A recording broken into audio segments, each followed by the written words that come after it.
By the time anyone noticed, $500,000 had already vanished.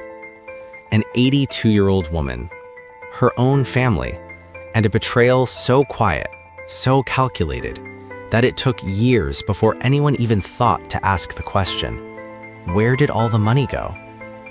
This is the story of how trust became a weapon and how dementia made the perfect cover. Her name was Dorothy Sinclair. At 82, she still lived in the same house she'd moved into 40 years ago. The garden still bloomed every spring. The kitchen still smelled like vanilla and cinnamon on Sunday mornings. But something had started to change. Dorothy would forget where she put her keys. Then she'd forget she'd been looking for them at all. Doctor appointments would slip her mind.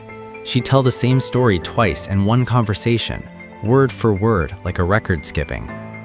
Her doctor called it early-stage dementia. Dorothy called it just part of getting old. She wasn't worried, not really. Memory fades, joints ache, eyesight dims.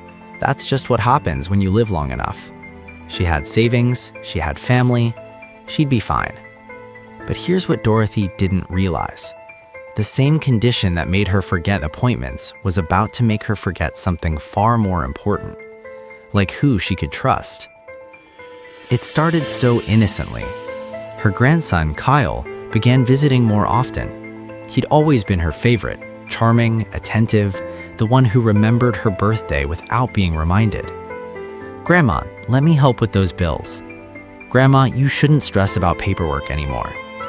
"Grandma, I'll set everything up online so it's easier for you." Dorothy felt relieved. Someone was taking care of her. Someone she loved. Someone she trusted completely. Kyle started handling everything. Bank statements, bills, confusing investment documents. He spoke slowly, patiently, the way everyone had started speaking to her lately. And Dorothy, she signed whatever he put in front of her. Her signature had gotten shakier recently. She hated that. The letters didn't quite look like hers anymore. But Kyle always smiled and said, "It's fine, Grandma, I've got you." The first withdrawal was small. Just a few $100s Dorothy didn't remember spending. But when you can't remember what you had for breakfast, how are you supposed to remember every transaction? Kyle had an explanation ready. Subscription renewals, insurance adjustments, standard bank fees. It sounded official, complicated, adult. Dorothy nodded and stopped asking questions. Months turned into a year. The withdrawals got bigger. $3,000, then $8,000, then $12,000. Each time, Kyle had a reason.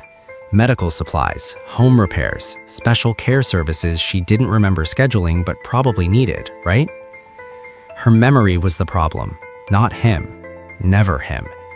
"You signed the authorization, Grandma, remember? Tuesday." Did she? Tuesday felt like last month, or was it yesterday? Time had started blurring at the edges. So she trusted him. Because what's the alternative? Admitting you can't trust your own mind? Admitting you're losing control? It's easier to believe the people you love, even when something deep down whispers that something isn't right. Dorothy had always been careful with money. Her late husband had drilled it into her. Save for emergencies, track every dollar, never sign what you don't understand. Those instincts don't disappear when dementia arrives. They just get buried under fog. But the fog doesn't last forever. Sometimes it lifts at the worst possible moment. It was a Tuesday afternoon. Kyle wasn't there. He was usually there on Tuesdays, but not today. A letter arrived from the bank. Dorothy opened it slowly, her hands trembling slightly. The words swam on the page: account consolidation, recent authorization, asset liquidation. She didn't remember authorizing anything. But what cut through the haze wasn't the complicated language. It was the number at the bottom. Current balance, $11,847. Dorothy blinked, read it again, read it a third time. That couldn't be right. She had $500,000 in savings, retirement money, emergency money, money her husband had left her. money they'd saved for 50 years. For one crystal clear moment, the fog lifted completely, and Dorothy understood. Someone had stolen from her, and she knew exactly who. She didn't confront Kyle. She waited until her daughter, Rebecca, visited the next day.